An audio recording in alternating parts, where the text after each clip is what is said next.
de exámenes de gabinete, vale decir, exámenes radiológicos.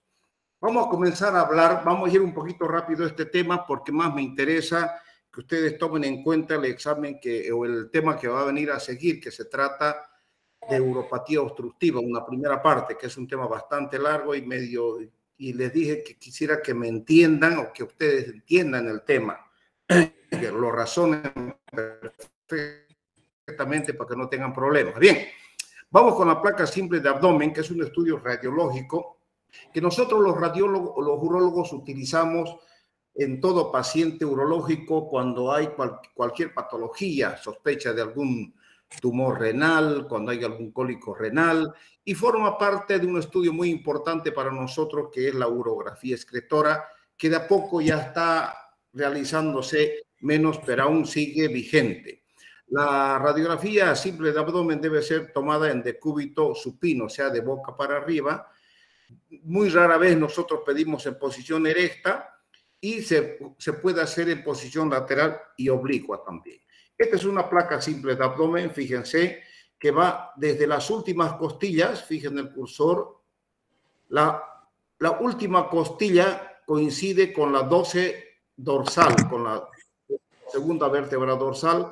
Esta es la primera, segunda, tercera y cuarta, quinta lumbar, que son muy importantes para nosotros los urólogos, ya que, fíjense, aquí en el lado izquierdo tenemos la sombra del riñón izquierdo, aquí en el riñón derecho se ve muy poco, la sombra del riñón derecho, aquí tenemos gas, que es el intestino, y también es muy importante, doctor, ¿sí?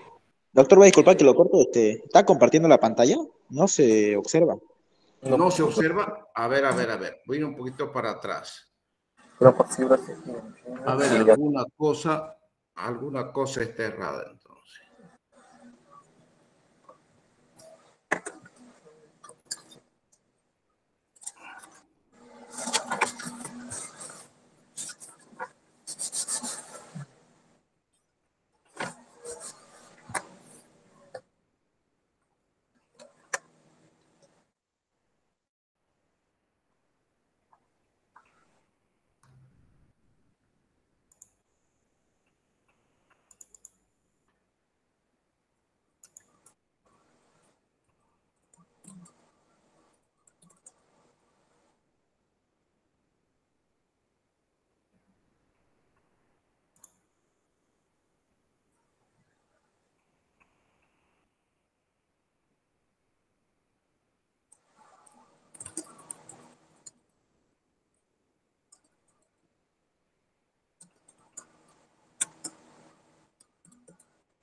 Ahora se está compartiendo, nada. Sí, doctor, se observa. Sí, doctor.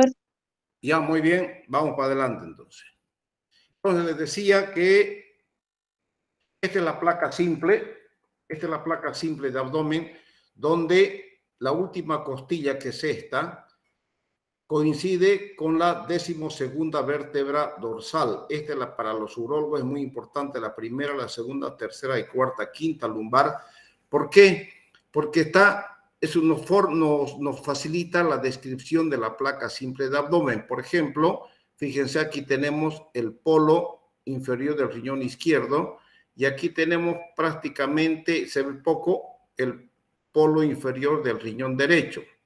Es importante las apófisis transversas, este huesito que ven acá, apófisis transversa del lado izquierdo, la primera, segunda, tercera, cuarta y quinta apófisis transversa del lado izquierdo y del lado derecho. ¿Por qué? Porque el ureter más o menos corre por este sector, recorre por acá, baja y se entra en la vejiga, ¿no es cierto? También es importante para nosotros ver las partes óseas y las partes blandas. Dentro de las partes óseas tenemos que ver las últimas costillas por si no hay alguna fractura anterior o en la columna lumbar, si es que la columna no presenta alguna escoliosis. Por ejemplo, esta columna presenta ligera escoliosis hacia la izquierda, tirada hacia el lado izquierdo, ¿no es cierto? También son importantes las crestas ilíacas, las dos crestas ilíacas, fíjense, y el hueco pélvico. El hueco pélvico con la rama isquiopubiana. ¿Por qué?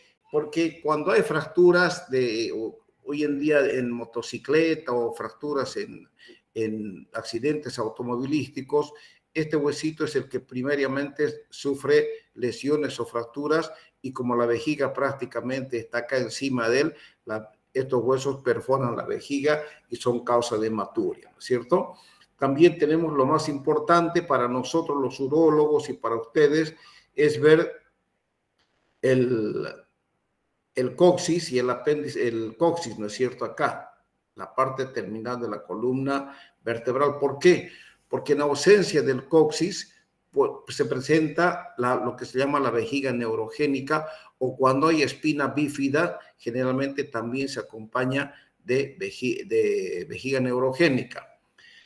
Eso en cuanto se refiere a las partes óseas. Ustedes van a ver que cuando hay fracturas, por ejemplo, de cabeza de fémur, los traumatólogos ponen la placa de Sherman, los clavos de Kirchner, en fin, ponen sus aparatos con los cuales ellos realizan el tratamiento para este tipo de fracturas. Y en cuanto a las partes blandas, nosotros tenemos que ver, fíjense, la distribución de los gases intestinales. Aquí está, esto pertenece al intestino grueso, ¿no es cierto? Aquí vemos poco gases intestinales, pero algo se ve, pero se ve muy poco. En este paciente hay una sombra que es muy importante, la sombra del psoas, que en este paciente no logramos ver, pero seguramente vamos a ver en otra placa. La sombra del psoas, que se muestra más o menos por este sector, en los pacientes más delgaditos es claramente visible. Es muy importante cuando en la placa simple de abdomen no se ve una sombra del psoas, entonces nosotros podemos sospechar de un tumor renal, algún hematoma, algún urinoma, en fin. El urinoma es lo que se llama una recolección de orina en el retroperitoneo cuando hay alguna lesión del ureter o del riñón, y si escapa orina hacia el retroperitoneo, esa colección de orina se llama urinoma. Y si es que el riñón sufre alguna lesión y sale sangre, se llama hematoma, ¿no es cierto? Bien, sigamos. ¿Qué es la urografía excretora? La urografía excretora es un estudio contrastado mediante el cual nosotros obtenemos una imagen dinámica de las vías urinarias. Vale decir que para hacer una urografía excretora, nosotros tenemos, esto es muy importante que lo anoten o lo tomen en cuenta, que para hacer una urografía excretora, nosotros previamente debemos pedir unas pruebas de laboratorio de perfil renal, o sea, hemograma, glicemia y principalmente uricreatinina. Esos dos valores tienen que estar dentro de lo normal para nosotros poder administrar el medio de contraste que es iodado y que es nefrotóxico. Se inyecta 1 centímetro cúbico por kilogramo de peso. ¿Ya? Entonces, más o menos, si pesamos 70 kilos, con 50 centímetros cúbicos de medio de contraste, nosotros podemos realizar la urografía excretora. Dentro de la urografía excretora, nosotros pedimos previamente, antes de realizar la urografía excretora, se le coloca un enema al paciente para eliminar toda la materia fecal que contenga el colon. Y por supuesto se hace en ayunas, procuramos hacer en ayunas para que esté libre de los gases. Se prepara muy bien al paciente y estando nuevamente siendo repetitivo, la urea y la creatinina normal en este paciente, nosotros recién pedimos la urografía excretora. Una cápite importante para ustedes. el medio de contraste les decía que es nefrotóxico, ¿no es cierto? Entonces, para realizar una urografía excretora, existen contraindicaciones absolutas y contraindicaciones relativas. La contraindicación absoluta del medio de contraste para administrar medio de contraste es la alergia al contraste. Y las contraindicaciones relativas son la insuficiencia renal. Ustedes con un paciente con 4 o 5 de creatinina no le van a administrar medio de contraste y prácticamente lo enteran, pues lo matan a su paciente, ¿no es cierto? Tampoco se puede administrar en la miastenia gravis, no pueden administrar cuando hay insuficiencia cardíaca grave, no podemos administrar. Lo mismo que en pacientes obesos, aquellos pacientes que tienen sobrepeso, imagínense, pesan 180, 150 kilogramos de peso. Ustedes no le van a meter un gordito de 150 o 180 centímetros cúbicos de medio de contraste. Cometerían un crimen, ¿no es cierto? Entonces, y además, porque en ese tipo de pacientes, difícil que una máquina radiológica pueda realizar una buena urografía excretora.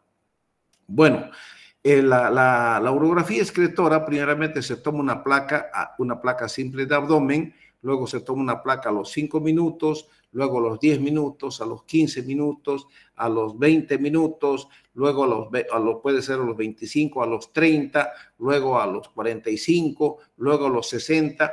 Y si nosotros vemos que uno de los riñones no está mostrando el contraste, podemos tomar una placa a la hora, a las 2 horas, a las 6 horas o a las 24 horas. Se puede tomar, cosa que antes hacíamos así, cuando no mostraba la eliminación del contraste por ese riñón, por algún proceso obstructivo, por alguna otra patología. Entonces, se podían tomar esas placas tardías. Por ejemplo, fíjense, esta imagen es una urografía excretora, donde se está viendo una dilatación. Estos son los cálices, este es el infundíbulo y aquí está la pelvis renal. Fíjense, la pelvis renal siempre está mirando, si me permiten, si tuviera ojos la pelvis, estaría mirando a la columna vertebral. Ya siempre mira. ¿Por qué? Quiero que tomen en cuenta este aspecto.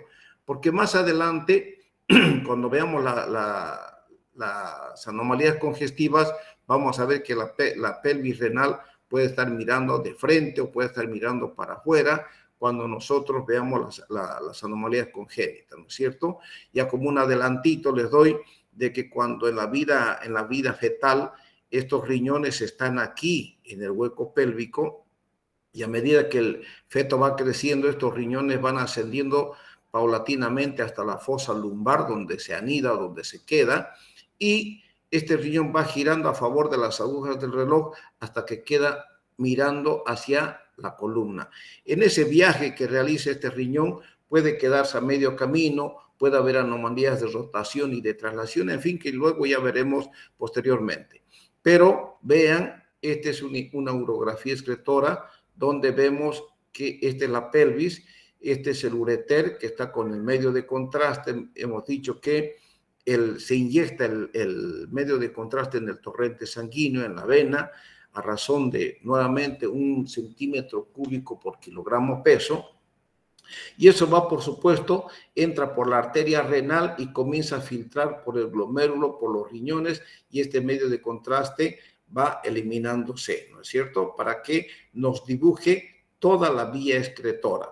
Vemos acá, no hay riñón en el lado derecho, pero vemos una imagen aquí, un cúmulo de cálculos, una imagen cálcica, ¿no es cierto? Entonces, anótense, cuando no hay una imagen del riñón, no hay una imagen del riñón, pero está el riñón, pero no muestra, no se contrasta, se llama exclusión renal, exclusión renal.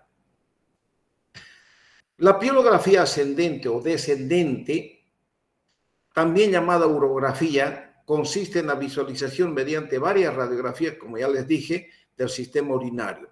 Para que esto sea posible, tenemos que administrar un contraste, que ya le hemos dicho, Esta exploración varía y oscila entre 30 a 50 minutos cuando los dos riñones están funcionando. Pero si uno tiene un retardo en la eliminación, ya les dije que puede prolongarse a la hora, a las 2 horas, a las 6 horas, a las 12 horas, a las 24 horas. Se puede tomar placas tardías.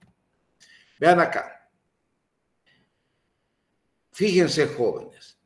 Ya tienen que comenzar a ser un poquito más observadores. Esta es una pielografía ascendente, no es descendente. Descendente es la urografía excretora, pero esto es una ascendente. ¿Por qué? Porque con el cistoscopio hemos entrado a la vejiga y estos son catéteres que hemos puesto, que llegan hasta acá, y este catéter hemos cateterizado el ureter derecho, y aquí está la punta del catéter, ¿no es cierto? Y este otro está más o menos por acá. Y se inyecta medio de contraste hacia el riñón. Vean, está mostrando los dos riñones. Y con este estudio, fíjense, la pielografía ascendente, el medio de contraste sube y nuevamente desciende. ¿Cuál es la diferencia entre el uno y el otro? La pielografía ascendente y la pielografía descendente o urografía excretora, que también se llama. Repitiendo, se llama urografía excretora y pielografía descendente, donde el medio de contraste se inyecta en la vena. En cambio, aquí en la pielografía ascendente, el contraste se introduce a través de una jeringa y este catéter hacia la vía excretora, se inyecta y sube el medio de contraste y también desciende.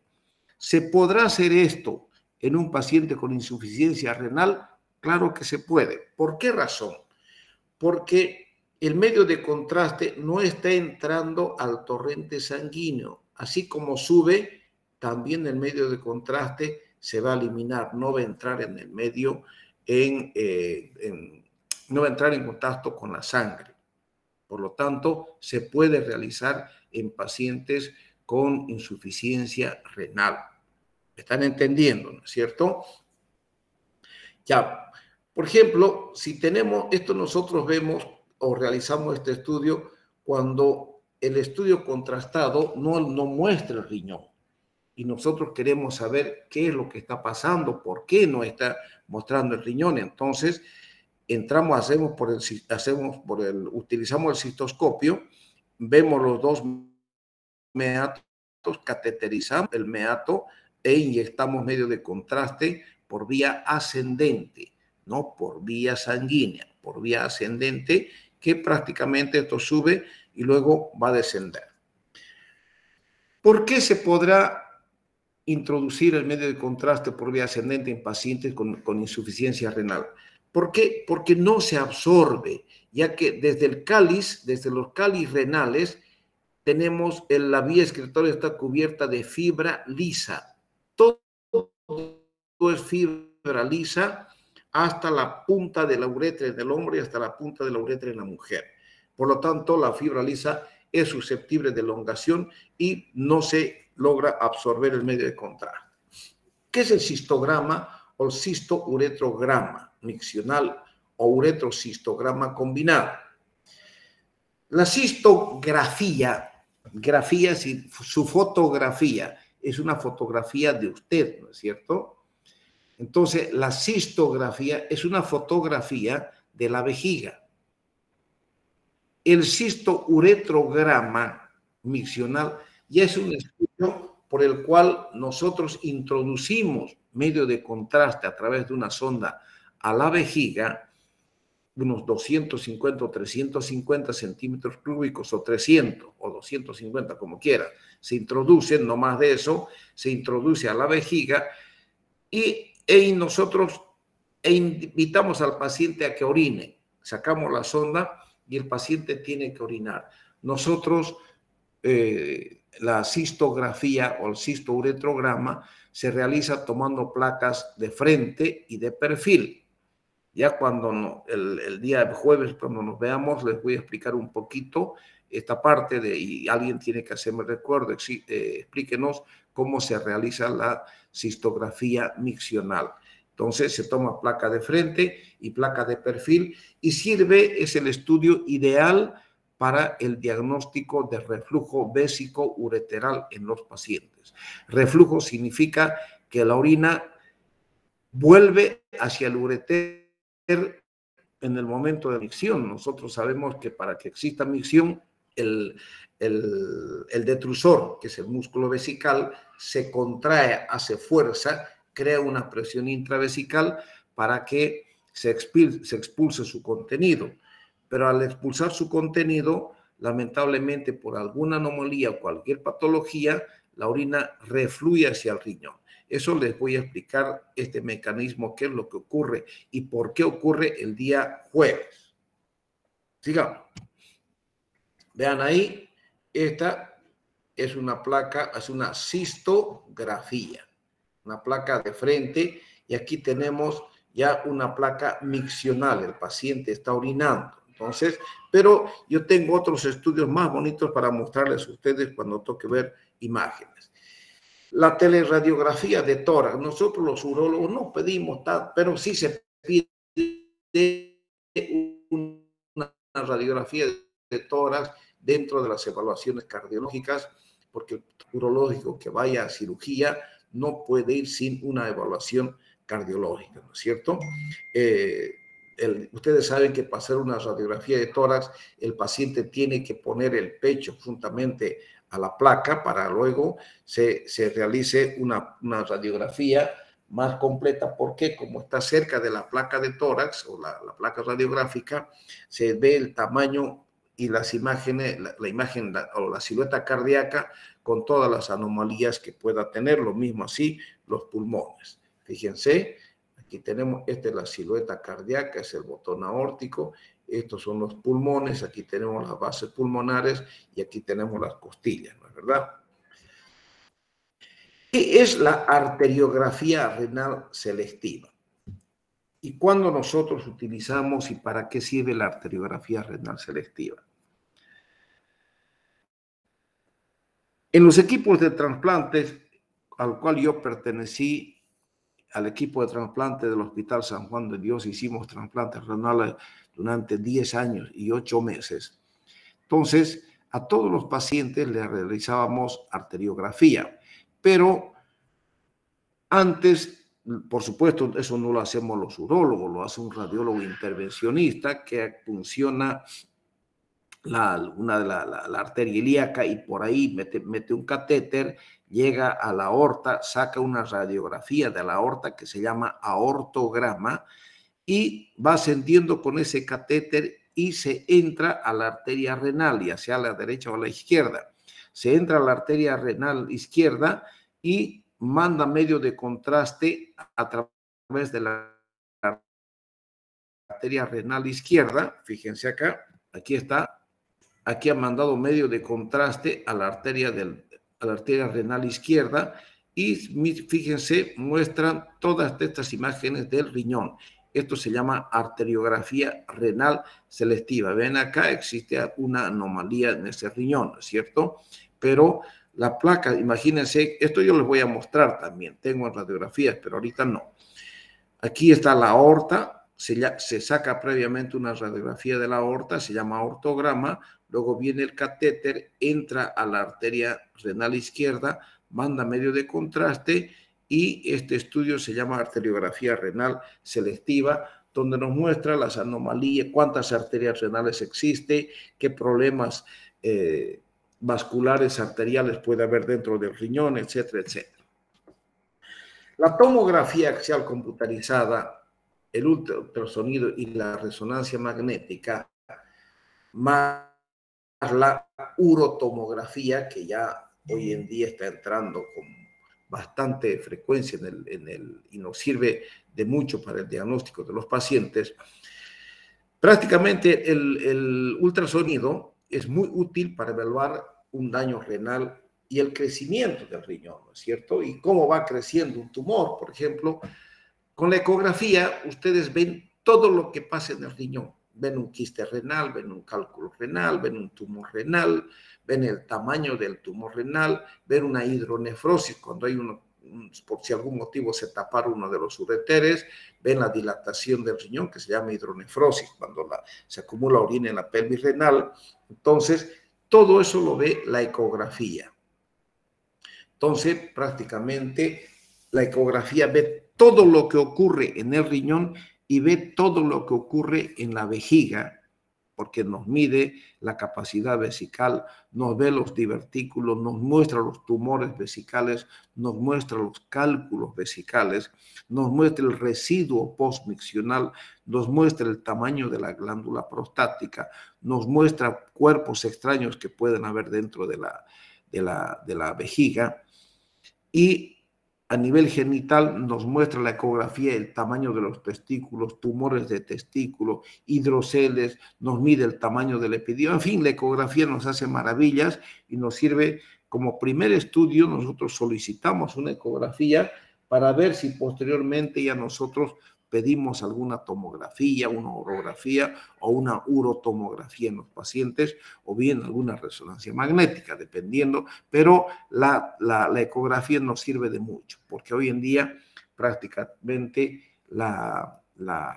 existe con la ecografía Doppler, que nos facilita tanto los pacientes cuando tienen varicocele o bien cuando tenemos torsiones de testículo. Cuando hay torsión de testículo, que es una urgencia urológica, se torce el testículo y la ecografía Doppler nos muestra que no está entrando sangre arterial hacia el testículo. Inmediatamente nosotros tenemos 6 horas para resolver quirúrgicamente esta patología. La tomografía es usada comúnmente cuando tenemos cólicos renales. Hoy en día se pide mucho la tomografía, ¿no es cierto? Pero hay que saber solicitar estudios complementarios, jóvenes.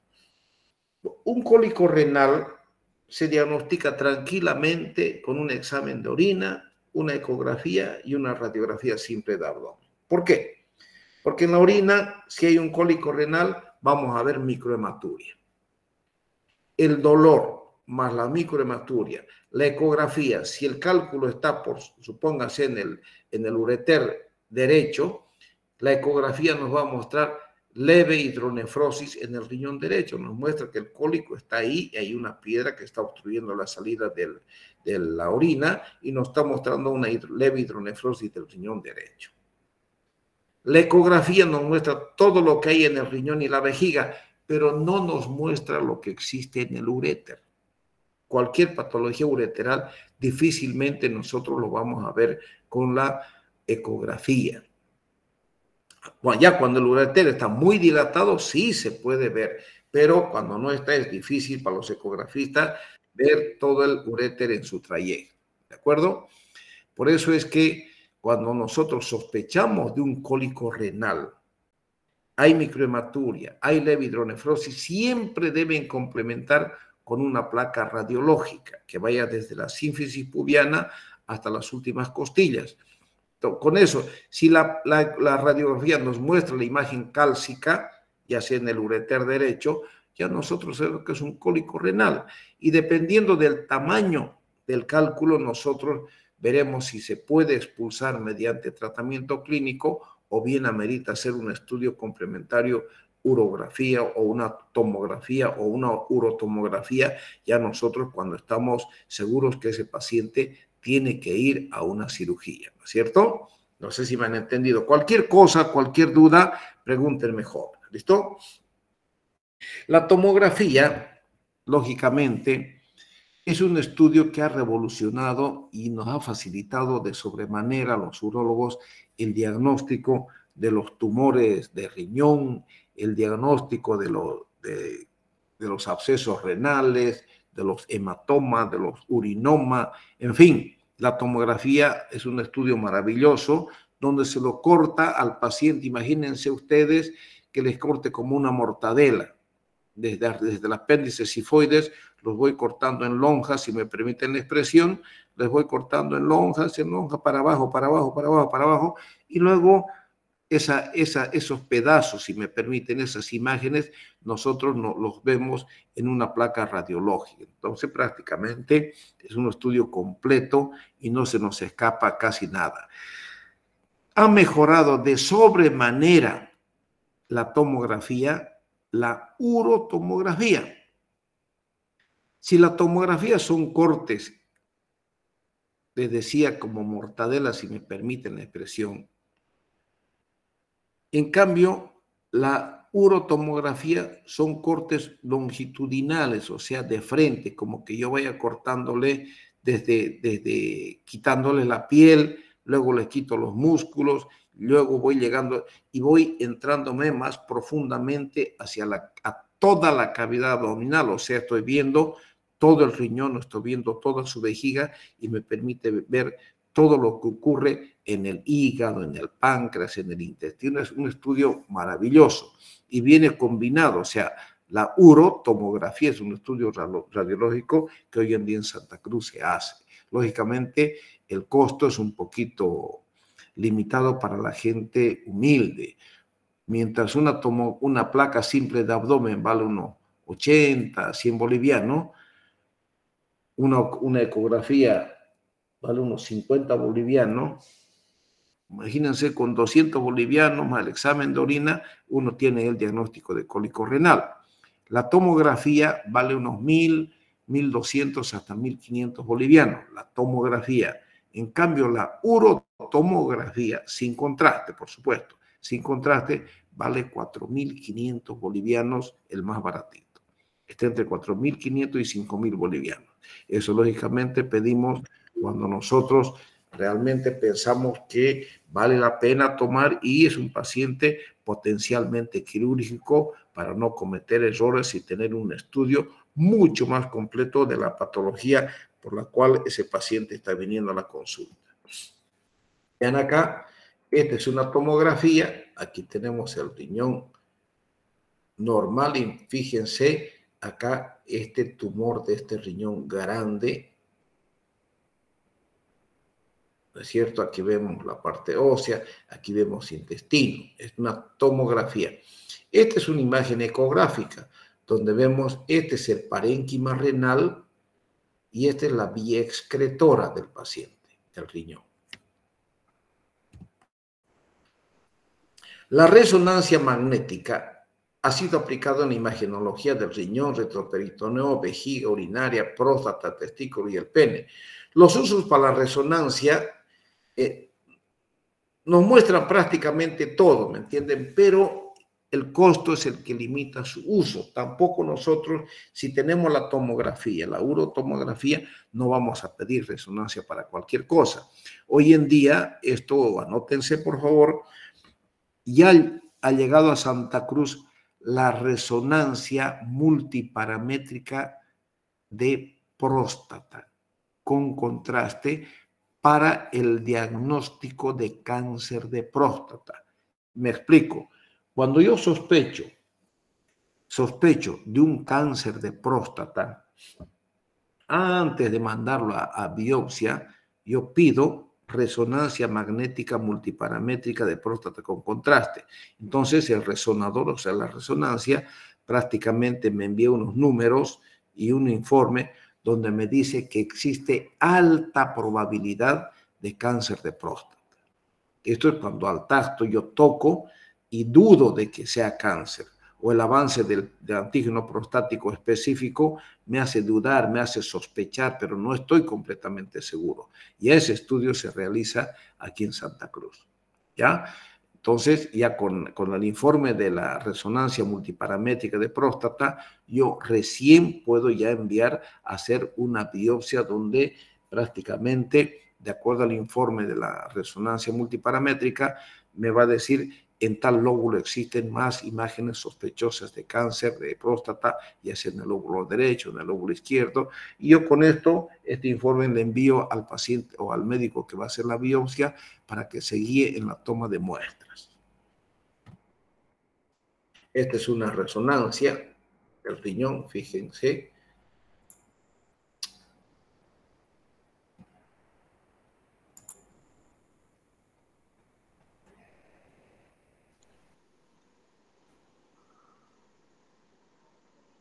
Vean acá.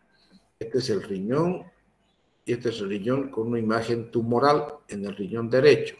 ¿Ya? ¿Que sirve la resonancia? Sirve, pero la urotomografía me da mejor imagen para el diagnóstico de estas patologías. Estudio con radionúclidos. Los radionúclidos jóvenes emiten radiaciones electromagnéticas en forma de rayos gamma, que son fácilmente detectables con los equipos modernos. Por lo tanto, se puede cuantificar. Y si se puede cuantificar, nosotros prácticamente ese estudio nos facilita para medir la función renal por separado. ¿Qué quiere decir?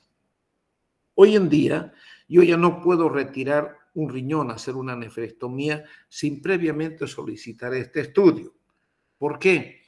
Porque los radionúclidos, o sea, se llama radiorenograma, radiorenograma. A ver, para que me entiendan.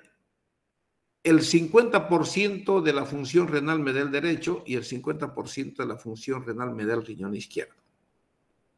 Si por algún proceso obstructivo, atiendan lo que les voy a decir, por algún proceso obstructivo se tapa el riñón derecho, entonces ese riñón derecho va a dejar de filtrar orina, y el riñón izquierdo va a asumir la función que está sufriendo, la falta de función que está sufriendo el riñón derecho. ¿Qué quiere decir esto? Que si el riñón izquierdo tenía el 50% y el riñón derecho primeramente pierde un 10% de función renal, entonces el riñón izquierdo del 50 asume el 60% de la función renal. Si el riñón derecho sigue dañándose, no operé, no lo desobstruí ese ureter, entonces ese riñón se daña en 20%, o sea, del 50% disminuye a un 30% de función renal. Ese 20% que le está faltando lo va a asumir el riñón izquierdo, o sea, el riñón izquierdo va a tener 70% de función renal contra 30% del riñón derecho. Para mantener la función del riñón, que quiere decir la urecreatinina y más que todo la producción de eritropoyetina dentro de niveles normales, ¿no es cierto? Por eso Diosito Santo ha hecho que nosotros tengamos dos riñones. ¿Me entienden? Esto también se los voy a volver a explicar para que ustedes comprendan un poquito mejor. Y la biopsia hoy en día prácticamente la hacen los nefrólogos, la hacen urólogos, los urólogos nos gusta hacer una biopsia a cielo abierto, una biopsia renal donde nosotros hacemos una ventanita en la región lumbar, vamos al riñón, cortamos una cuña del parénquima renal y damos un punto en X para cohibir el sangrado, y de esa forma nosotros sacar un pedazo de parénquima para mandar al patólogo para el estudio de alguna patología que pueda tener ese riñón. Los nefrólogos son más osados y prácticamente ellos lo hacen con una aguja, penetran con una aguja al riñón y sacan parénquima renal para el estudio del patólogo, ¿cierto?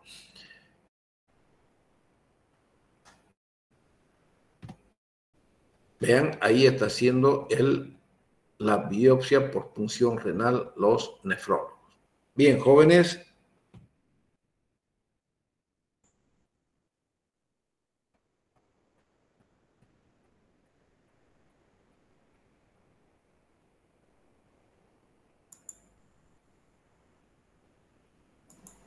Bien, vamos a pasar ahora al tema de uropatía obstructiva. Este es el cuarto tema. Bien.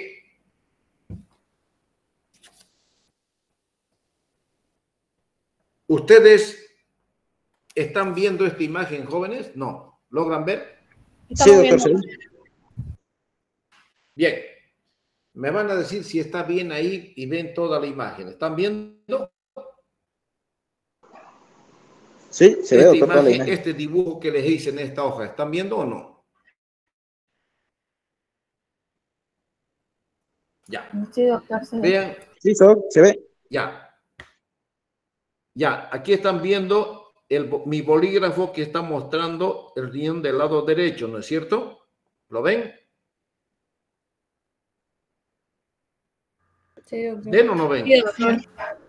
Sí, doctor. Ya, aquí está el riñón del lado derecho y aquí está el riñón del lado izquierdo.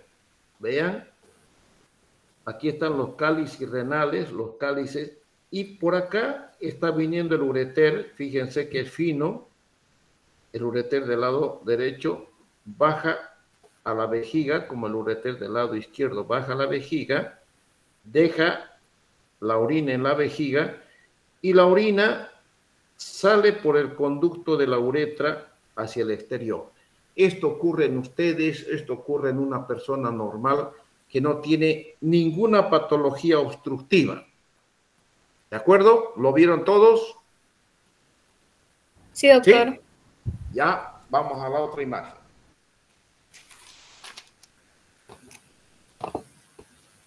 Esto están viendo, ¿no es cierto? Fíjense, acá vemos el riñón izquierdo que está normal, con el ureter normal, que está bajando la orina hacia la vejiga. Pero en el riñón derecho, fíjense, aquí hay una uretero hidronefrosis por un cálculo que está localizado en el tercio inferior del ureter del lado derecho. ¿Están viendo? Sí, doctor, ¿se ve? Doctor, se ve. Ya, perfecto. En esta patología, este es un cuadro de uropatía obstructiva unilateral. ¿Por qué? Porque está obstruido el lado derecho por un ureter o por un cálculo en ureter derecho. Si este cuadro, si no retiro esta piedra, si no retiro este cálculo, esta uropatía obstructiva va a ir en aumento, y se va a ir destruyendo el parénquima renal, se va a ir destruyendo hasta que se destruye completamente el riñón. Se destruye completamente el riñón y este cuadro termina en una patología, por eso que le puse acá, que se llama, este cuadro termina en uropionefrosis. La destrucción renal de este riñón se presenta en forma paulatina. A medida que el cuadro obstructivo permanece o persiste, la orina que produce el riñón va aumentando la presión. Ustedes tienen que saber que en la pelvis renal no existe presión, la presión es cero. Es cero. Y en el ureter, ¿se acuerdan que les dije que por el ureter la orina baja hacia la vejiga por movimientos peristálticos? Por lo tanto, una peristalsis significa que yo voy a la mano de ustedes, les aprieto y ustedes sienten la contracción de mi mano sobre su mano de ustedes y van a sentir una presión, ¿no es cierto? Esa presión se maneja desde la pelvis hasta la vejiga. Hay movimiento, o sea, hay presiones y pueden presiones ser medianas o de alta intensidad dentro del ureter, dependiendo el grado de obstrucción. Si aquí se obstruye, la orina que estaba produciendo no puede descender, no baja a la vejiga y se va acumulando. Entonces, esa orina lo va dilatando el ureter. Fíjense cómo el ureter derecho se ve mucho más dilatado que el ureter izquierdo, ¿no es cierto? Entonces, esa orina que está acumulada de a poco va subiendo paulatinamente por el ureter hasta que llega a la pelvis renal. La pelvis renal funciona como más o menos un esfínter. Esto lo vamos a volver a repetir de acá a poquito. Funciona más o menos como un esfínter para evitar que la orina entre al riñón. ¿Por qué? Porque la pelvis, la presión es cero. Y al tener la presión cero, Entonces, esa orina que se va acumulando dentro de la pelvis renal, paulatinamente va haciendo presión, va presionando el parénquima renal porque se crea una presión dentro de la pelvis. No había presión, ¿no es cierto? Ahora se ha creado una presión. ¿Por qué? Porque aquí está obstruido. Entonces, esa presión de la orina que hace contra el parénquima renal va matando nefronas, va destruyendo nefronas y el riñón se va destruyendo paulatinamente hasta que prácticamente queda una cascarilla y sin función renal. Si cuando se destruye este riñón aún no es desobstruido este ureter, esta orina acumulada se infecta. Hemos dicho que toda orina que se detiene en su trayecto cambia el pH. Nosotros sabemos que el pH de la orina es ligeramente ácido, ¿no es cierto? Entonces se alcaliniza la orina, proliferan los gérmenes, hay infección urinaria y esa orina detenida bastante tiempo termina en un material purulento, destruye todo el riñón y se convierte en esta patología que se llama uropionefrosis. ¿Qué va a pasar con el riñón izquierdo? El riñón izquierdo tiene que asumir la función de este riñón que se está destruyendo paulatinamente. Si este tenía 50% y este 50%, les vuelvo a repetir para que me entiendan, ya más o menos con esta imagen, este riñón se ha destruido un 25%. Entonces este riñón tendrá un 75% de función renal y este tiene un 25% de función renal. ¿Para qué? Para mantener la urea, la creatinina, la producción de eritropoyetina que estimula la médula ósea para la producción de eritrocitos y que el paciente no entre en anemia.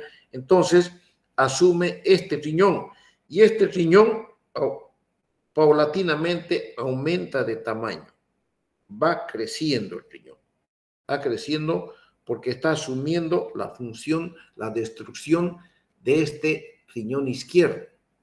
¿Entienden? ¿Hasta aquí alguna duda? ¿Alguna pregunta? No tengan vergüenza, jóvenes.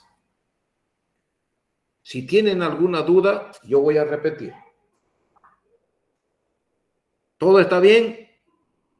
Doctor, una preguntita. Dígame. En el pasar con ¿cuánto tiempo aproximadamente puede llegar a que ese riñón que está afectado, ya con hidronefrosis y todo, se destruya por completo, digamos? ¿Cuánto más o menos es el tiempo estimado? Ahorita vamos a hablar de eso. ¿Por qué? Porque si este cálculo se mueve, pasa a la orina, entonces prácticamente mejora la función renal, recupera. Eso es muy relativo. Cuando existe una obstrucción completa del riñón, se toma en cuenta más o menos un mes y medio hasta 3 meses en la destrucción de ese riñón. ¿Ya? Pero todos son datos relativos, no podemos hablar de un momento o de un dato exacto de decir con el riñón se destruye en tanto tiempo, se destruye tal porcentaje de parénquima renal. No, todo depende de varios factores que de aquí a poquito vamos a hablar. Lo que yo quiero que me entiendan en esta parte es que aquí la urea y la creatinina en esta patología, en esta uropatía obstructiva unilateral, la urea, la creatinina y la eritropoyetina está dentro de valores normales. ¿Me entienden? Y para el diagnóstico del grado de destrucción de este riñón, nosotros nos valemos del radiorenograma, de lo que acabamos de hablar. El radiorenograma me va a decir, existe el riñón derecho, tiene un 90% de función renal y el riñón izquierdo ya solamente le queda un 10%. Quiere decir, ese riñón ya se va al tacho. Entonces, yo estoy ya recién autorizado con ese estudio para realizar una nefrectomía. ¿Ya? Bien. Vean esta otra imagen. ¿Están viendo? Sí, doctor, ¿se ve? Sí, doctor. Ya. En esta imagen, ya la obstrucción ya no está en los ureteres, ya no está en el ureter. La obstrucción está aquí en el cuello de la vejiga. ¿Por qué? Porque la próstata se obstruyó y tapó la salida de la orina, ya no deja salir orina, se acumula la orina dentro de la vejiga y al acumularse orina dentro de la vejiga refluye hacia el riñón izquierdo y refluye hacia el riñón derecho. Hemos dicho que la orina baja por peristalsis, ¿no es cierto? Pero al bajar la orina por peristalsis se encuentra con la orina que está refluyendo y al aumentar el caudal de orina facilita el retorno hacia el riñón. Llegado al riñón, hemos dicho que aquí no existe presión, la presión es cero en la pelvis renal. Pero aquí el reflujo es bilateral. Al ser reflujo bilateral, se ve alterada la filtración glomerular, se ve alterada la producción de eritropoyetina, se ve alterada la producción, si altera la producción de la filtración glomerular, disminuye la diuresis, por supuesto, ¿no es cierto? Y al destruirse paulatinamente y disminuir la diuresis, este paciente va a entrar, como es bilateral, entra en un cuadro que se llama insuficiencia renal. Ya nos tocará hablar de insuficiencia renal aguda y crónica en su momento. Lo que quiero que ustedes entiendan en este momento, ahora mismo, es que por cualquier proceso obstructivo bajo del cuello de la vejiga, desde la próstata hasta la punta de la uretra, si se obstruye, compromete a los dos riñones, llevándome a una insuficiencia renal. Cuando la uropatía obstructiva compromete a un solo riñón, esta patología termina en uropionefrosis y no altera la función renal, o sea, no altera la urea, la creatinina ni la eritropoyetina. ¿Me entendieron, jóvenes? Sí, doctor. Sí, doctor, ¿se entendió? No hay duda. Ya, no hay duda. Perfecto, ya. ¿Qué patologías, fíjense acá abajo, qué patologías podemos nosotros tener desde el cuello de la vejiga para abajo que me lleve a una insuficiencia renal? Hiperplasia próstata. Una hiperplasia prostática, un cáncer de próstata, valvas de uretra posterior, eso yo se los voy a dibujar allá en la clase para que ustedes vean más, pero aquí también se ve. Las valvas de uretra posterior son unos flaps mucosos que cruzan uno entre otro y al haber esos flaps dificultan la salida de orina llevándome a una destrucción de los dos riñones. Una estenosis de uretra dificulta la salida de la orina y compromete los dos riñones llevándome a insuficiencia renal. Valvas de uretra anterior o una fimosis, la fimosis puntiforme en los niños puede llevarme a este cuadro de insuficiencia renal. O sea, por eso se llama uropatía obstructiva. Se obstruye la salida de la orina. ¿Me entendieron, jóvenes? Sí, sí, doctor. Ya, bien. Vamos a avanzar entonces. Ahora vamos a ver con estas diapositivas qué es la definición de uropatía obstructiva. Es la presencia de un obstáculo mecánico funcional. O sea, la obstrucción en el conducto, han visto ustedes que el ureter es un conducto, ¿no es cierto? Entonces la obstrucción puede ser intrínseca o extrínseca. Intrínseca quiere decir cualquier obstrucción que venga del riñón. Me explico, un cálculo, un tumor de vía excretora que crezca dentro del ureter, un cáncer, un tumor ureteral, nos lleva a una obstrucción intrínseca. Una obstrucción extrínseca, por decirles, en las mujeres, un mioma uterino grande que crezca y ese mioma me comprime el ureter extrínsecamente. Esa compresión del ureter no me deja bajar la orina del riñón izquierdo. Imaginemos el riñón izquierdo que está comprometido por un mioma uterino, no me deja bajar la orina y me ocasiona una destrucción de ese riñón izquierdo, llevándome a una uropionefrosis, porque es solamente un lado el que está comprimido, ¿no es cierto? De acuerdo. Entonces, que va desde el área cribosa papilar del riñón hasta el exterior. En cambio, la nefropatía obstructiva, es una consecuencia de la obstrucción sobre el parénquima renal.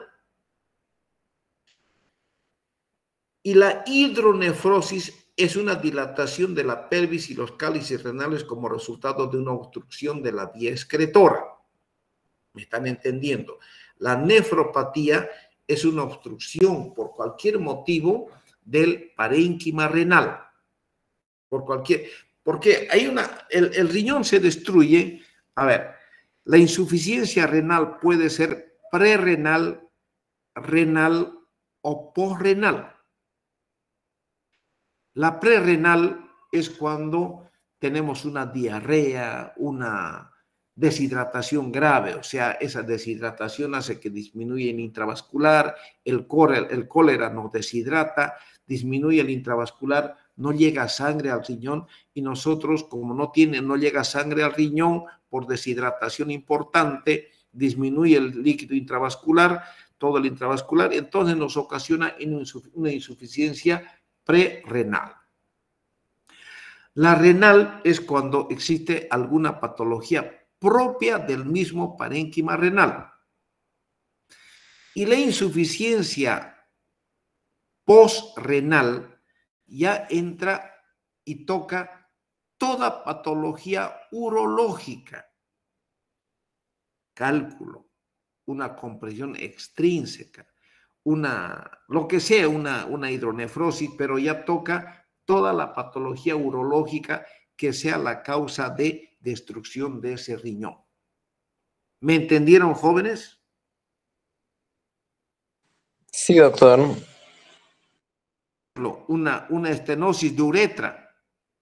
La estenosis de uretra, que es la única vía de salida de la orina, la uretra, cualquier patología, una hiperplasia prostática, un cáncer de próstata, una estenosis de uretra, valvas de uretra posterior, una fimosis puntiforme, dificulta la salida de la orina y nos lleva a la destrucción. Esa es causa urológica, es causa posrenal. No es ni pre ni renal, es posrenal. Ya, siga. Cualquier duda me pregunta, ¿ya? ¿Cuáles son las formas de presentación? Tenemos presentación, si es clínica, tenemos aguda y crónica. Según el grado de obstrucción, puede ser completa o incompleta. Es lo que le decía. Si yo tengo un cálculo ahorita que me está obstruyendo completamente el riñón del lado derecho, me ocasiona un dolor intenso, un cólico renal, pero por cualquier motivo esa piedrita que me está ocasionando una obstrucción completa se mueve y deja pasar la orina, el cálculo está en el ureter, me pasa el cólico renal, la orina sigue su trayecto, desaparece el dolor, el cólico, pero la piedra está. ¿No es cierto? Puede ser, por eso es que hay completa o incompleta. Y según su localización, la obstrucción puede ser infravesical o supravesical. Supravesical, hemos hablado de ese cálculo ureteral que destruyó el riñón derecho. ¿No es cierto? Eso es supravesical, porque está por encima de la vejiga o fuera de la vejiga, como quieran llamarlo. Y la infravesical es toda la patología que ocurre debajo de la vejiga, desde el cuello de la vejiga hasta la punta del de la uretra, tanto en principalmente en el hombre, ¿no es cierto? Ahí está la próstata, ahí están las válvulas de uretra posterior, ahí está la estenosis de uretra, está la fimosis, las válvulas de uretra anterior, en fin. ¿Cuál es la etiología de esta uropatía obstructiva? Tenemos, fíjense, en la infancia, en la mujer y en el hombre.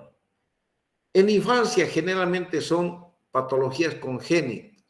Por ejemplo, la estenosis de la unión ureteropiélica, que eso les voy a mostrar imágenes bonitas que tengo cuando veamos la clase de imágenes previa ante 5 del primer examen parcial. Todo esto lo vamos a ver.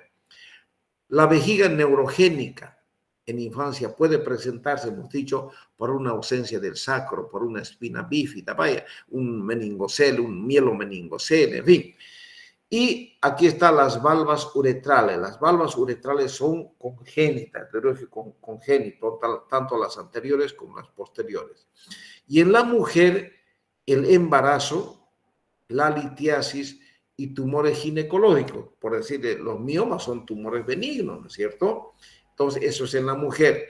Y en el varón tenemos la hiperplasia prostática, el cáncer de próstata, la litiasis, la vejiga neurogénica y la estenosis de uretra. ¿Cómo es la fisiología de la excreción de orina? ¿Qué pasa con el tracto urinario? Aquí está. Existe alteración en el sistema tubular, existe una alteración en las fibras musculares. Hemos dicho que desde el cáliz hasta la punta de la uretra, está cubierto de fibra lisa que tiene contracción tónica de base y una contracción rítmica en el tiempo. O sea que la orina baja hasta la vejiga mediante un movimiento peristáltico. Y se producen presiones hidráulicas y de movimiento. O sea, presión hidráulica dentro del uréter. ¿Por qué? Porque existe un movimiento de contracción para que la orina vaya trasladándose paulatinamente hasta llegar a la vejiga, ¿no es cierto? Si tienen alguna duda, no, jóvenes, díganme, córtenme y me dicen, doctor, explique esto, repita para que yo me haga entender un poquito mejor, o bien el día jueves, las dudas que ustedes tengan podemos esclarecerlas también. ¿Qué pasa con los cálices y la pelvis renal? Hemos dicho que en la pelvis y en los cálices la presión es cero, hay presión baja. ¿Para qué? Para preservar la función del parénquima renal y librarla de las presiones ureterales, para que tenga buena función. La presión dentro del riñón, de la pelvis y del cáliz tiene que ser cero. La unión pielo-ureteral, o sea, la unión entre el riñón y el ureter, se llama pielo-ureteral, de la pelvis con el ureter. Se comporta como un esfínter que impide el reflujo de la orina del ureter hacia la pelvis renal. Esto ya les dije, ¿no es cierto? ¿Qué pasa con el ureter? El ureter nos sirve de transporte de orina desde el riñón hasta la vejiga, coapta sus paredes y propaga el impulso peristáltico, o sea, se van cerrando sus paredes para que la orina vaya avanzando hasta la vejiga y puede manejar altas presiones. La unión uretero-vesical, o sea, la unión del uréter con la vejiga, protege al uréter del reflujo de la orina con la micción. Esto yo se los voy a explicar el día jueves, qué ocurre fisiológicamente para que no haya reflujo en el momento cuando vamos a orinar. ¿Qué ocurre fisiológicamente? Esto se los voy a explicar allá en clases el día jueves para que me entiendan. ¿Por qué? Porque el tema está un poquito más adelante y no nos va a dar ahorita para avanzar el tema completo. ¿Y qué pasa con la vejiga? La vejiga permite el almacenamiento de la orina hasta el momento de la micción. ¿Qué pasa con la obstrucción aguda de orina? ¿Qué pasa con las funciones tubulares? Ya estamos hablando de la nefrona. Disminución del tránsito tubular, hay mayor reabsorción, disminución del volumen urinario. Claro, ¿por qué? Porque si hay un proceso obstructivo, la orina va disminuyendo, sigue produciendo, pero no produce orina como si estuviese sin proceso obstructivo, ¿no es cierto? Cuando hay proceso obstructivo, aumenta la osmolaridad y hay una reducción de la concentración de sodio. ¿Qué pasa? Estos jóvenes, fíjense, dice obstrucción aguda. Aguda quiere decir de un momento a otro, intempestivamente. ¿Y qué pasa con la obstrucción crónica? Cuando ese cálculo ya está por ahí en el ureter por una semana, 2 o 15 días o 20 días y se va quedando. Y eso es crónico. ¿Qué ocurre? Ahí está su respuesta. En 24 horas, a las 24 horas, cae la presión ureteral en un 50%. En 6 a 8 semanas, estamos hablando de 2 meses, pero eso es relativo también, ¿me entienden? Más o menos, entre 6 y a 8 semanas, disminuye la presión ureteral a más o menos 15 milímetros de mercurio. O sea, aún existe un conchingo de funcionamiento de ese riñón. Fíjense, hay una disminución del flujo sanguíneo renal. Ya la sangre está disminuyendo en su filtración, está llegando poca sangre al riñón porque hay una contracción de la arteriola aferente. A las 24 horas el flujo sanguíneo disminuye en un 50%, en 6 días disminuye en un 30% y en 8 semanas o 2 meses aproximadamente disminuye en un 12%, pero queda un poco de filtración glomerular. Por lo tanto, más o menos unos 3, 4, 5 meses para que perdón, sí, 3 o 4, pero ya les digo que es relativo, ¿me entienden? No me atrevo yo a decir exactamente termina o se destruye el riñón en 4 meses, pero más o menos anda por ahí. En la obstrucción crónica nos encontramos con una disminución del flujo sanguíneo renal, reducción del índice de filtración, disminución de la capacidad de concentración urinaria y hay una disminución de la depuración de hidrogeniones. Si es unilateral, no altera fisiológicamente nuestra vida, ¿no es cierto? Si es bilateral, la cosa cambia. Ahí sí que nos va a comprometer la vida del paciente. ¿Qué pasa con los cambios macroscópicos? Ya hablando de la parte de la anatomía patológica. Hay cambios macroscópicos y hay cambios microscópicos. Los cambios macroscópicos, hay una dilatación ureteral y pélvica, hay un edema renal, perirrenal y periureteral, hay una atrofia del parénquima renal. Hemos dicho que el parénquima, por una presión de la pelvis, la orina va presionando, comprimiendo al parénquima renal y paulatinamente se va destruyendo. ¿Qué ocurre? ¿Cuáles son los cambios microscópicos? Hay un aplanamiento de las papilas, estamos hablando del cáliz, hay una dilatación y luego atrofia de los túbulos, disminución de la extrusión medular. Y aquí está lo que hablábamos, ¿se acuerdan de la proteína de Tamm-Horfeld? Que les dije que era una especie de mucosa que servía como un mecanismo de defensa contra las infecciones urinarias, ¿no es cierto?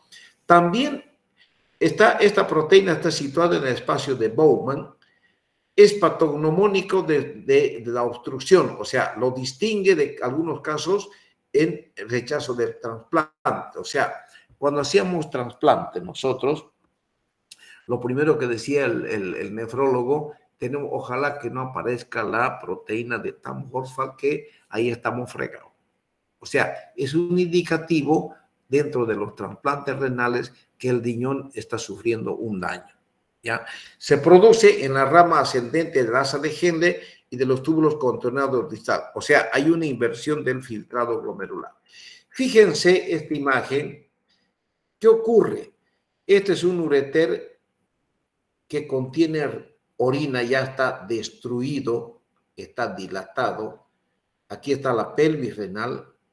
Esta es la unión pielo.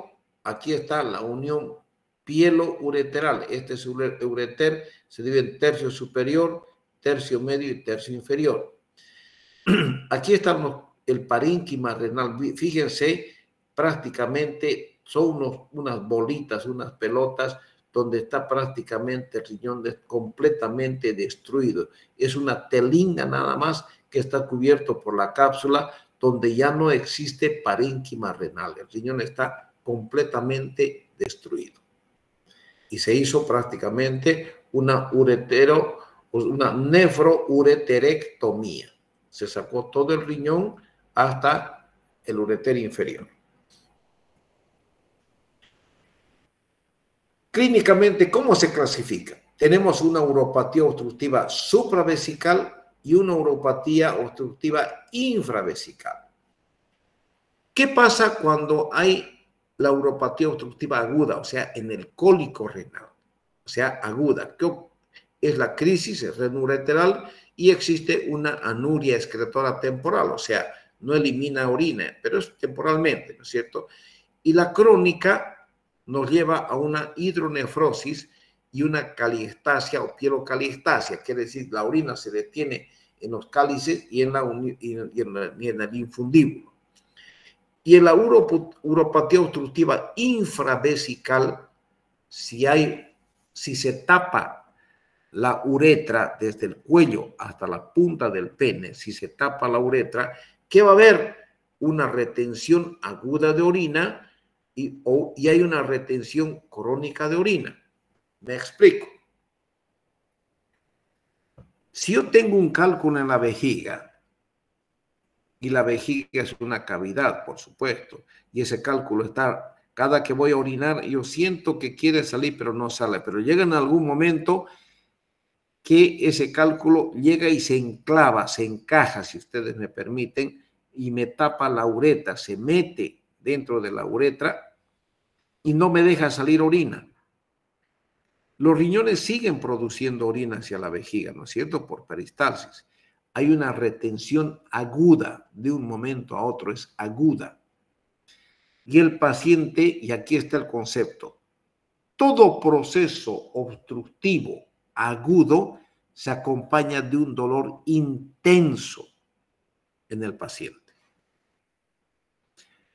Si ustedes por algún motivo se les obstruye la uretra, por cualquier motivo, se llena la vejiga de orina y ustedes van a llegar gritando al hospital de dolor, gritan de dolor y es una emergencia que lo que hay que hacer es puncionar la vejiga y derivar la orina hacia el exterior para aliviarles el dolor.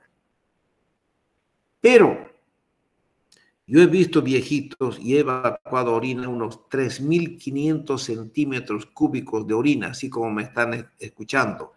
3,5 litros de orina he sacado de un viejito, que el viejito es una uropatía obstructiva baja, o sea, de la vejiga, donde su próstata creció tanto que prácticamente le permitía expulsar la orina. Se llama orina por rebosamiento. La orina rebosa. A ver, si ustedes ponen un vaso y van echando del grifo, van echando orina, llega un momento en que el vaso rebalsa, ¿no es cierto? Igual en la vejiga, rebalsa de orina. Como la vejiga no puede reventarse, entonces la vejiga se contrae y al contraerse expulsa involuntariamente la orina. Eso se llama orina por rebosamiento o incontinencia. Y se produce una incontinencia porque el escape de la orina es involuntario. Esos viejitos hieden a orina, jóvenes. Y la familia se queja, doctor, todo el tiempo para orinado y mojado y mojado y mojado. Quiere decir que hay una incontinencia urinaria paradojal por un proceso obstructivo bajo crónico en el paciente. Ahora, ¿cuál es ese proceso bajo? ¿Será una estenosis de uretra? ¿Será un cáncer de próstata? ¿Será una hiperplasia? ¿Será una estenosis de meato? Vaya a saber, ya nosotros como urólogos tenemos que buscar la causa, ¿no es cierto? La uropatía supravesical por encima de la vejiga, o sea, por encima del ureter, desde el ureter hasta la vejiga, se produce por encima de la vejiga, por lo que esta no amortigua las presiones. Aumenta la repercusión cuanto más cerca se produce del riñón. ¿Qué quiere decir? Que si por algún momento un cálculo va bajando, va bajando, va bajando, cuanto más cerca esté del riñón, las repercusiones van a ser más graves para el riñón. Cuando ese cálculo va bajando, pero se trancó, si me permiten la expresión, se detuvo en el tercio inferior de ureter y no quiso pasar, entonces las repercusiones van a ser un poquito más tardías, le van a dar más tiempito al riñón para defenderse, y para que se destruya va a tardar ese riñón. ¿Por qué? Porque la obstrucción está lejos del riñón. ¿Me entendieron, jóvenes? Sí, doctor. Sí, doctor. ¿Qué es la crisis renoureteral? ¿Qué es el cólico renal? Es una obstrucción aguda supravesical que da lugar a una distensión retrógrada aguda del sistema calicial. Me explico para que me entiendan. La orina se detiene en el cólico renal, ¿no es cierto? Porque se tapa bruscamente el ureter izquierdo, imagínense, se obstruye bruscamente el ureter, esa orina se detiene, llega la orina en la pelvis, y en la pelvis, como no hay presión, comienza a llenar la orina. Esa orina que se está llenando crea una presión, porque la presión era cero, crea una presión, y al haber presión comprime el parénquima renal, y el parénquima renal comprime la cápsula renal, lo cual ocasiona un dolor intenso en el paciente por las compresiones de las raíces nerviosas que rodean al riñón. Esa es la crisis renoureteral. ¿Listo? Entonces, es un síndrome doloroso agudo y paroxístico de localización en el área renoureteral que traduce en brusco aumento de presión dentro del ureter y del riñón, lo que acabo de decirles. La causa más frecuente es la litiasis localizada en el ureter. Seguimos hablando del cólico renal. ¿Qué pasa clínicamente? Hay un dolor, generalmente es unilateral, localizado en el ángulo costolumbar, irradiado hacia la vejiga y genitales, es descendente, presenta el dolor de gran intensidad y exacerbaciones, excitación por parte del paciente, y existe una sintomatología refleja acompañada de náuseas, vómitos y timpanismo abdominal por un ileo de tipo reflejo. Clínicamente hay hematuria, o sea, microhematuria, no hay fiebre, salvo que existan otras complicaciones, y las presentaciones atípicas. ¿Qué quiere decir esto? Diagnóstico diferencial. ¿Con qué patología nos podemos confundir un cólico renal?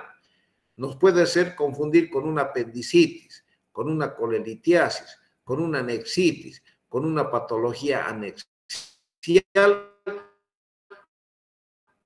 o ¿Cómo voy a diagnosticar? Tenemos un diagnóstico clínico. Clínicamente hay que hacer una buena anamnesis y una exploración física.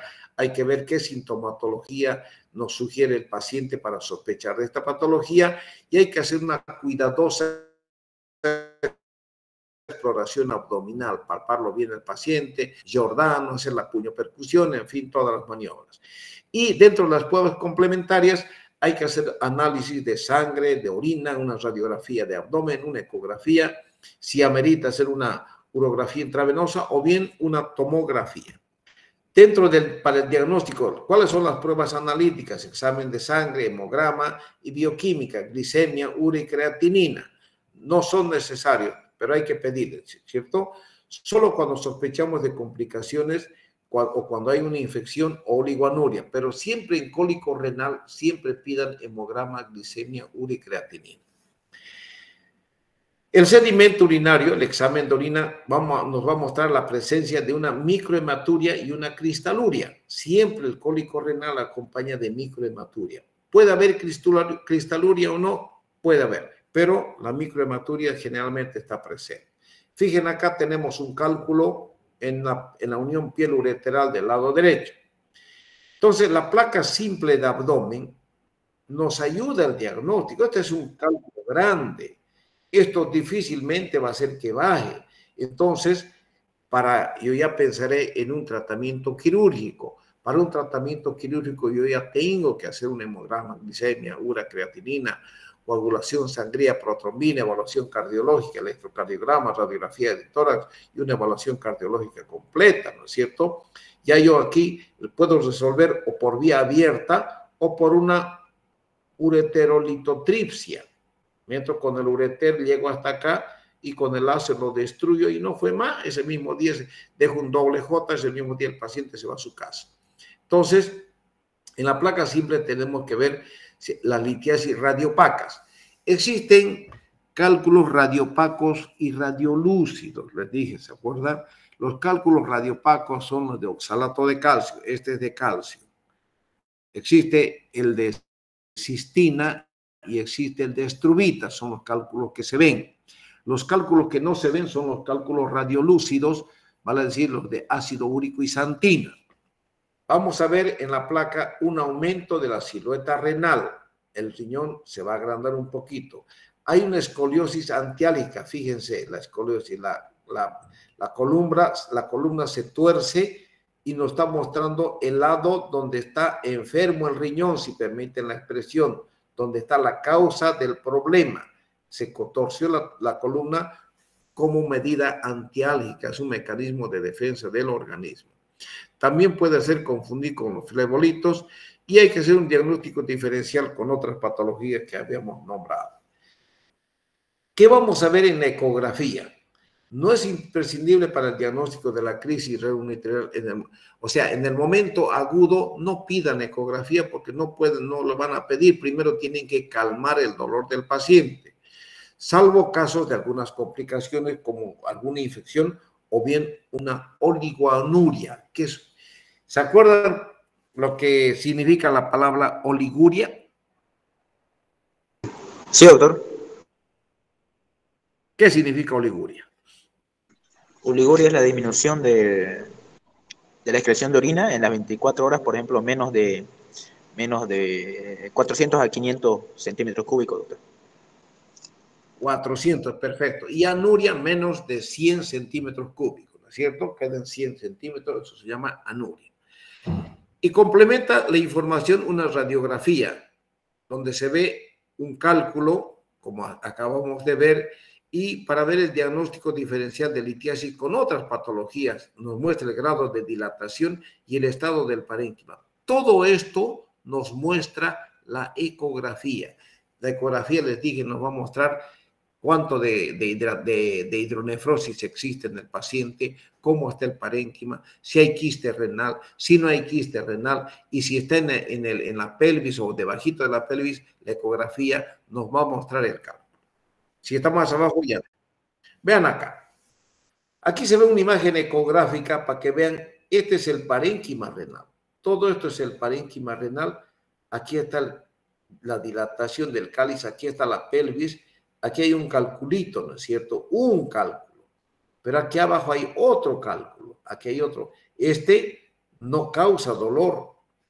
Este no está causando problemas. Este es el que está causando. Vean, este es el cáliz, la pelvis y la porción, la unión uretero-piélica. Pelvis y aquí está el uréter y aquí está el cálculo que está obstruyendo. Y esto se llama hidronefrosis. Hidronefrosis. También, o sea, la ecografía es maravillosa en manos expertas, jóvenes, y nos transmite mucha información.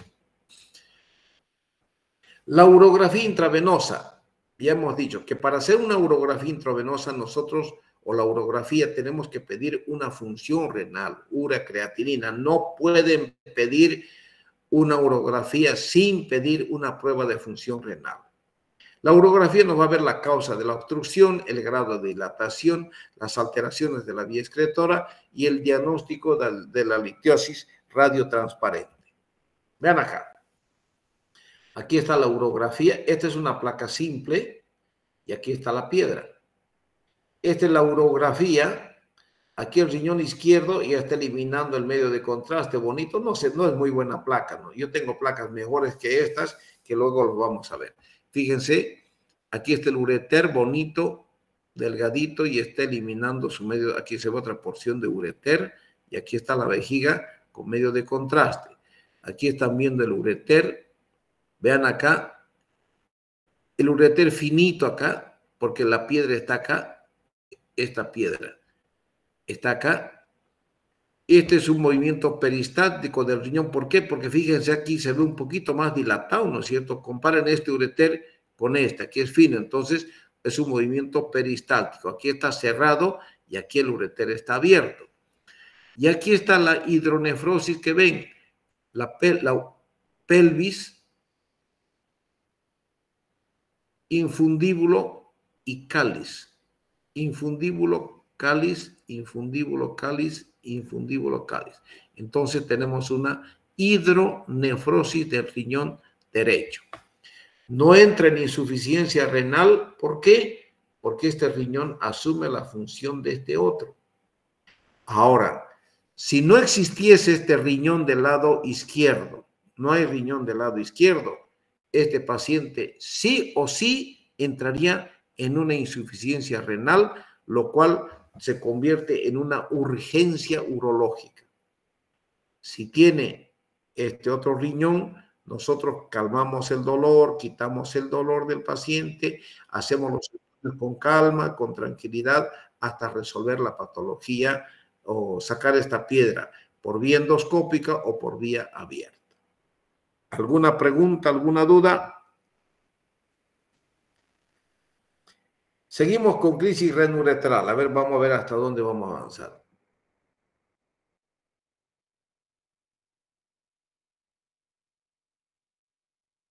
Hasta ahí.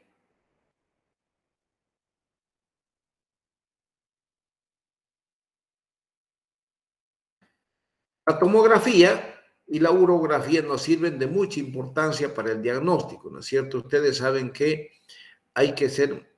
previamente hay que tener cuidado cuando hay alergia al contraste. ¿Por qué? Porque es una contraindicación absoluta para pedir un estudio contrastado. La tomografía se puede pedir con contraste, se puede. La urotomografía se puede pedir con contraste, se puede. La urografía excretora se hace con contraste, claro que sí. Otra contraindicación es la insuficiencia renal y el embarazo. Olvidaba decirles, jóvenes, siempre que ustedes pidan una placa simple de abdomen en el sexo femenino, siempre pregunten, señorita, ¿usted está embarazada? No, y hagan constar en la historia clínica. No le van a decir, ¿usted es casada? No, pues. Porque no necesita estar casada para embarazarse o para mantener relaciones sexuales, ¿no es cierto? Entonces, ¿usted está embarazada? No. Hacen constar. ¿Por qué? Porque si hay un feto en formación, los rayos X jóvenes causan una retinopatía en los niños que los dejan lisiados de por vida, jóvenes. Es triste ver, yo conozco dos que tienen problemas visuales por nada más, porque les tomaron radiografía estando la mujer embarazada. Siempre, y se van a liberar ustedes de juicios y de problemas legales, jóvenes. Ustedes hacen constar y subrayan, niega embarazo, ya está. Usted preguntó, ella a veces como vienen con la mamá no querrán decir la verdad, no sé, pero usted le dice, le pregunto porque es grave si usted está embarazada porque le estoy ordenando un rayos X. Si dice, no sé, doctor, entonces antes de los rayos X hagan una prueba sanguínea para detectar si está embarazada o no. Si está embarazada, no procede la radiografía simple de abdomen ni ningún estudio radiológico. ¿Me entendieron, jóvenes? Sí, doctor. Vean acá. Esta es una tomografía donde vemos un ureter retrocavo. Aquí está la vía excretora, los dos ureteres. Vean acá, este es un riñón. Tratamiento del cólico renal. Se utilizan analgésicos, opioides. El antiespasmódico se puede utilizar, pero generalmente es el analgésico, ¿no es cierto? Pero muchas veces, porque ustedes no van a administrar, hay cólico renal, colóquenle un Sertal, un Viadil compuesto, no pues joven. Tienen que utilizar un analgésico, por decirle un ketorolaco, ¿no es cierto? Un Demerol, una Dolantina, inclusive una morfina si el dolor es tan intenso. Hay que utilizar antieméticos disminución de la ingesta de líquidos, alfa bloqueantes, utilizar que es la tamsulosina, y si el dolor es intenso o si hay un solo riñón, si tiene un solo riñón y hay un cálculo en el ureter, hemos dicho que ese paciente va a entrar en un cuadro grave que se llama... A ver, ¿están atendiendo o no? Insuficiencia renal, doctor. Correcto, entra en insuficiencia renal. Entonces yo tengo que salvarle la vida inmediatamente, le coloco un catéter doble J o hago una nefrostomía por punción. ¿Qué quiere decir? Aquí está. Si tenemos un solo riñón y aquí tenemos una piedra, me lleva una insuficiencia renal. Entonces ese paciente se va a morir, jóvenes, si yo no hago alguna cosa.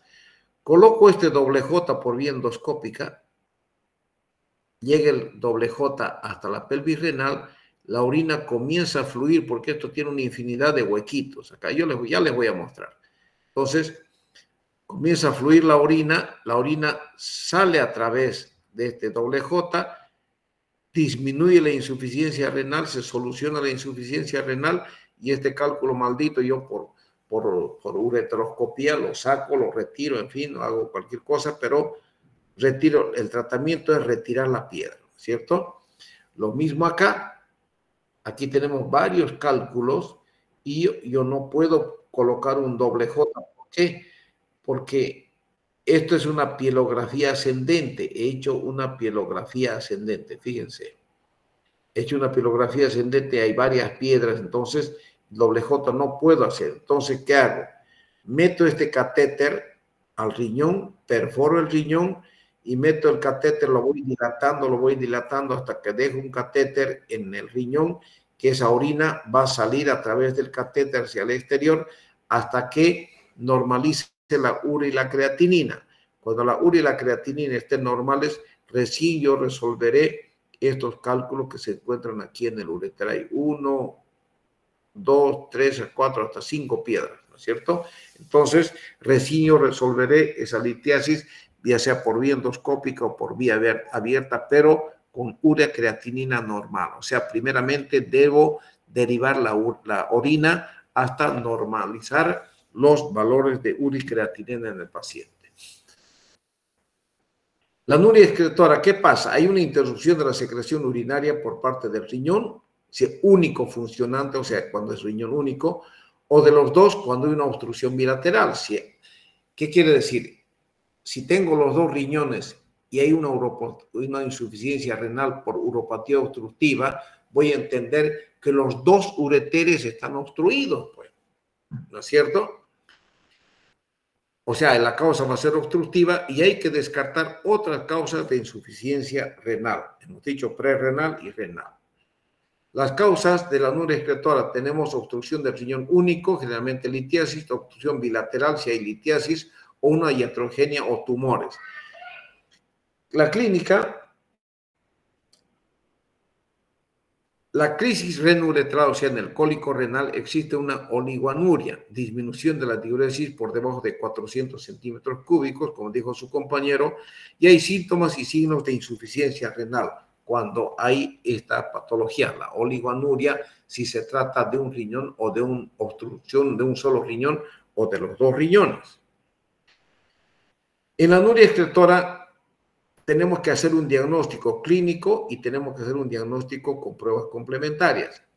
En el diagnóstico clínico tenemos que ver nosotros, hay que hacer una buena historia clínica, descartar otras causas de insuficiencia renal como antecedentes, reducción de ingesta, o sea, si hay vómito, si es vómito va a ser prerrenal, ¿no es cierto? Si hay diarrea va a ser renal, ingesta de AINES, etc. Cuidadosa exploración física. Si hay un globo vesical, va a ser posrenal. Si hay masas abdominales, va a ser posrenal. ¿Por qué? Porque hay una compresión extrínseca, ¿no es verdad? Pruebas complementarias. Hay que hacer un examen hemograma, química, glicemia, urea, creatinina, una gasometría venosa. Hay que pedir una placa simple de abdomen, tomografía, una ecografía para tener un diagnóstico más completo. Aquí, por ejemplo, una anuria excretora. Están los dos riñones, aquí hay un cálculo y otro cálculo. El paciente está en anuria, con creatinina de 5. ¿Lo voy a operar? No, pero sí puedo meter en cualquiera de estos dos ureteres, agarro un citoscopio, me entro a la vejiga y meto un doble J a cualquiera de estos riñones. Cateterizado el riñón, este riñón comienza a orinar hasta que ese 5 que tiene de creatinina, reinstalada la diuresis, o sea, el riñón comienza a eliminar la orina y la urecreatinina va normalizando. Nunca se metan a operar jóvenes con creatinina de 5, de 4. Esperen. El paciente se les puede morir. Esperen a que normalice. Entonces, ¿cómo va a normalizar? Derivando la orina, o por una nefrostomía, o colocando un catéter al riñón. Normaliza la urecreatinina, ahí recién ustedes operan, sacan este riñón y sacan el otro riñón sin ningún problema y sin riesgo de vida para el paciente. El manejo de la anuria excretora. Hay que hacer un diagnóstico clínico, hay que hacer pruebas complementarias de urecreatinina, hay una corrección electrolítico y hay que hacer una derivación, o sea, colocar el doble J y una nefrostomía percutánea, como acabo de decirles, y hay que hacer el manejo de la poliuria posobstructiva. ¿Qué quiere decir? O sea, el manejo de la poliuria compensadora. Esta es una patología peligrosa, a ver, para que me entiendan. Ustedes están con una creatinina de 5.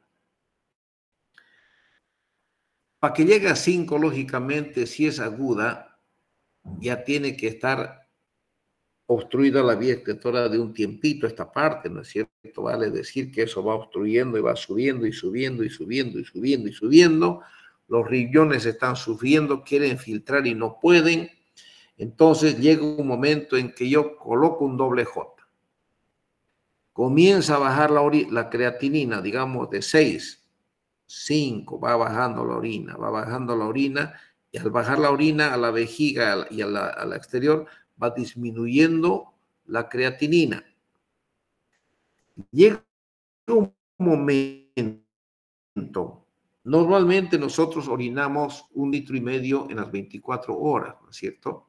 Llega un momento en que el caudal urinario es tanto, jóvenes, que yo tengo que regular y tengo que tener mucho cuidado en comenzar a hidratarlo muy bien al paciente, en términos comunes, darle combustible al riñón.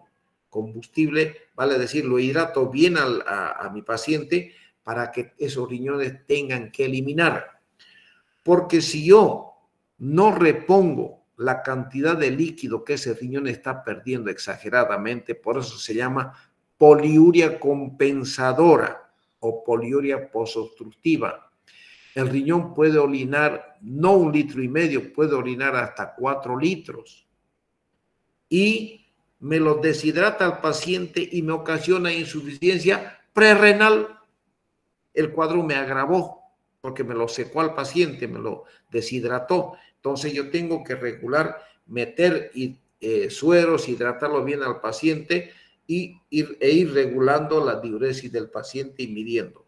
Eso lógicamente, a medida que el riñón va eliminando, se produce la poliuria compensadora, de a poco la diuresis va disminuyendo hasta que prácticamente llega a normalizarse. Entonces hay que tomar en cuenta. Bueno, hasta acá, jóvenes, va a ser este tema.